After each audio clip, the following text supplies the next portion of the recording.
Baik pemirsa, terima kasih Anda masih bersama kami di program acara Oma Bakat. Jadilah versi terbaikmu. Oke, luar biasa. Dan teman-teman di sini masih dari SMK Negeri 1 Temanggung, semangatnya juga masih menyala ya, karena tadi kita sudah membicarakan api semangat kehidupan, tujuan hidup. Dan kita akan kembali berdiskusi bersama Mbak Ika Puspita, praktisi talent mapping, terkait tadi sudah ada sedikit pembuka tentang tujuan hidup. Kita akan gali lebih dalam bersama Mbak Ika. Tadi Mbak Ika sudah jelaskan definisinya Mbak Ika, tujuan hidup itu apa. Kemudian mungkin Mbak Ika bisa berbagi ke kami bagaimana tipsnya supaya kita bisa menemukan tujuan hidup kita dengan tepat, seperti apa? Oke. Ya teman-teman, sudah paham semua ya, itu tujuan hidup itu apa gitu. Mimpi yang sebenarnya itu apa gitu ya. Sudah paham ya? Sudah. Oke, sekarang berikutnya kita kembali lagi ke angkot tuh. Kembali ke angkot ya. Teman-teman, angkot itu yang teman-teman naiki warnanya berbeda-beda? Warnanya berbeda ya. Ada yang pink, ada yang apa lagi? Merah, ada yang kuning, ada yang biru, macam-macam. Jadi kalau kita mau tahu tujuan angkot itu kemana, itu kita lihat warnanya. Oke. Berarti teman-teman, warna itu dibuat untuk tujuan tertentu. Ya, untuk tujuan tertentu, untuk mengetahui jalur. Maka kemudian Tuhan itu juga ngasih ke kita tugas hidup yang kita sebut sebagai impian tadi, cita-cita tadi, tujuan hidup tadi. Itu juga pasti Tuhan juga ngasih ciri-cirinya biar kita nggak bingung. Maka kalau tipsnya, kita ini sebenarnya tujuan hidup yang benar-benar bisa membuat kita bersemangat gitu. Itu apa sih? Maka kita lihat dulu, kita ini punya apa? Nah, dalam bahasa talent mapping disebut kita itu punya bakat apa? Kita itu punya kombinasi bakat apa?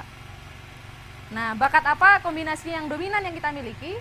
Maka kemudian kita ramu begitu sampai akhirnya kita bisa menemukan apa tujuan hidupnya. Saya kasih contoh diri saya sendiri. Ya.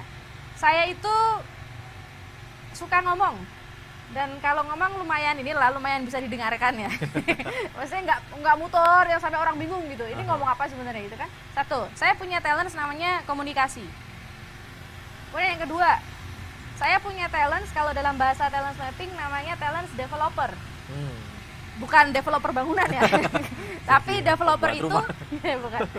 Tapi developer itu artinya orang yang suka melihat orang-orang di sekitarnya berkembang. Gitu ya. Itu dua. Ini saya punya ciri-ciri kalau tadi angkot warnanya gitu ya. Saya sudah punya ketahuan dua nih. Saya bisa komunikasi, saya suka melihat orang kemudian bertumbuh, berkembang gitu. Yang ketiga, saya juga punya talent. Ini talent saya urutan pertama Mas Bagus. Itu namanya belief. Belief itu suka melayani orang. Ya, suka mendahulukan orang. Gitu, suka membantu orang. Kira-kira nih, dari 3 ciri-ciri ini, profesi yang cocok buat saya apa? Atau cita-cita yang cocok buat saya apa? Apa? Motivator. Ada yang nebak lagi? Ada yang nebak lagi? Ada? Orangnya bisa ngomong, gitu kan? Terus dia suka bantu orang, dan dia suka melihat orang lain berkembang. Mas Bagus mau nebak mungkin? Mungkin kalau di industri bisa jadi HRD gitu. HRD gitu ya. Ada lagi yang lain? Nah, jadi dari situ, ya dari beberapa ciri-ciri tadi, itu kita bisa nebak kira-kira ini cocoknya apa. Sama halnya nih, ketika teman-teman misalnya ya, teman-teman sama guru dikasih beberapa peralatan. Teman-teman dikasih gunting, dikasih jarum, dikasih benang. Kira-kira teman-teman disuruh jadi apa? Atau disuruh ngapain? Menjahit. Ada lagi yang lain? Menjahit. Jadi dengan gunting, kemudian jarum sama benang. Menjahit itu menjahit macam-macam ya. Bisa menjahit baju, terus menjahit apa lagi? Menjahit luka, itu bisa jadi ya. Nah itu kan dari 3 alat itu kita bisa tahu profesinya macam-macam. Penjahit atau dokter bedah, gitu kan? Itu dari alat itu. Nah pertanyaannya adalah teman-teman sudah tahu belum alat yang Tuhan kasih ke kalian? Belum ya? Nah itu bakat itu Mas Bagus. Jadi itu yang namanya bakat. Itu alat-alat yang sama Tuhan dikasih ke kita. Nah makanya tipsnya salah satunya adalah temukan alat itu. Teman-teman itu punya alat apa? Punya kelebihan apa? Yang teman-teman memang di situ bersinar. Ingat kemarin di episode yang lalu kita fokus pada kekuatan, siasati keterbatasan. Nah, maka di sini kalau kita berbicara bakat, teman-teman fokus pada apa yang teman-teman miliki. Yang menjadi kelemahan itu tidak usah dipikirkan dulu. Tapi cari dulu kelebihan teman-teman, yang teman-teman bersinar di situ apa, temukan dulu. Nah, dari situlah nanti kemudian teman-teman akan bisa menemukan apa tujuan hidup yang sesungguhnya. Gitu, Mas Bagus. Artinya tujuan hidup ini wajib berkorelasi dengan bakat, Mbak Ika. Artinya ketika misal teman-teman menemukan dirinya berbakat dalam bidang olahraga, apakah kemudian dia harus mempunyai tujuan hidup menjadi atlet seperti itu? Saat ini kalau berbicara profesi, saat ini banyak banget ya nggak? Iya, banyak banget. Dan ini konon katanya, ini kata beberapa ahli yang dia futuristik begitu ya, itu mengatakan bahwa 10-20 tahun yang akan datang, itu profesi itu akan jauh berlipat-lipat lagi daripada sekarang. Kalau seseorang yang hobinya olahraga, apakah dia harus selalu menjadi atlet? Coba profesi lain apa yang bisa dimiliki oleh seorang yang hobi olahraga? Guru olahraga, pelatih olahraga, apa lagi? Komentator olahraga. Komentator olahraga bisa jadi gitu kan? Pengamat olahraga atau apa lagi? Itu punya yang sport buat jualan. Punya sport center gitu misalnya, tuh usaha kan? alat-alat Iya, olahraga jadi ya. begitu Mas Bagus. Jadi dari satu kita bicara tentang kalau bakat olahraga itu merupakan salah satu contoh bakat fisik. Tadi saya bilang kan ada bakat fisik sama non fisik ya. Nah, olahraga itu termasuk bakat fisik.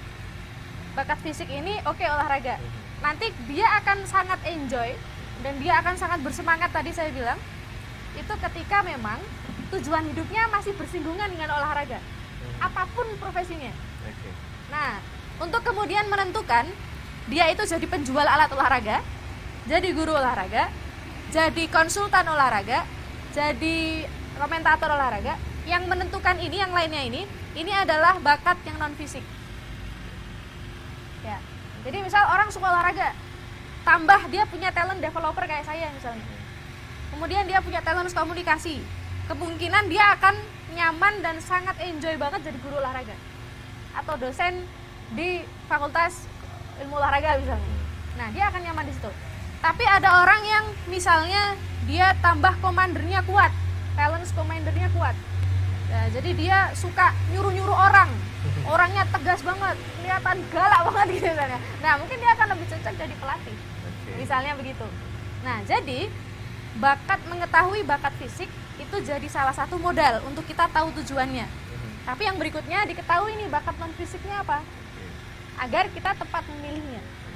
Kalau nanti ideationnya ternyata kuat, kemudian dia kemampuan intrapersonalnya juga kuat, bisa jadi dia akan jadi pebisnis di bidang olahraga, gitu.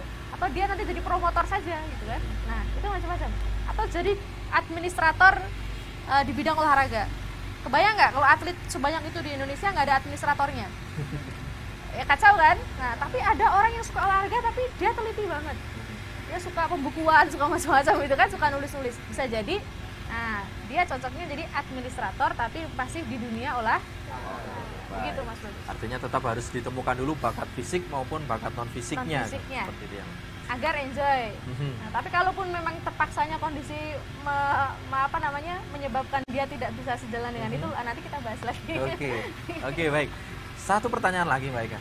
Apa yang mungkin terjadi jika kita paksakan tujuan hidup kita ini tidak sesuai dengan bakat kita? Saya tujuan pengen jadi dokter, tapi saya biologi nggak suka, melayani orang, merawat orang nggak suka. Apa yang bisa terjadi di situ? Yang pasti nggak nyaman, ya nggak? Lah orang nggak suka melayani orang, kenapa memilih profesi yang itu hubungannya sama pelayanan? Dia pasti nggak suka. Jadi yang paling terlihat kalau tidak sesuai dengan bakatnya adalah dia nggak enjoy. Baik. Itu aja, dia nggak enjoy. Kalau masalah bisa nggak bisa itu kalau dia bekerja keras pakai sampai ke kriteria 10.000 jam gitu ya, dia bisa jadi ahli. Baik. Tapi kalau ditanya kamu enjoy apa enggak, nah itu yang masih perlu dipertanyakan. Baik, jadi ini info penting untuk kita ya. Bakatnya ditemukan, kemudian kita dapat enjoy-nya, baru kita temukan profesi yang sesuai. jangan tergiur hanya materinya, Iya. jadi dokter, jadi insinyur pasti kaya, tapi kita nggak enjoy ya. Tapi bisa jadi nggak kaya karena nggak enjoy. Iya, Nanti jadi tengah nggak jalan sukses motong ya. gitu ya. Baik, pemirsa, kita makin seru pembicaraan bersama Mbak Ika terkait tujuan hidup ini, dan kita masih akan lanjutkan setelah ini. Tetap bersama kami di Oma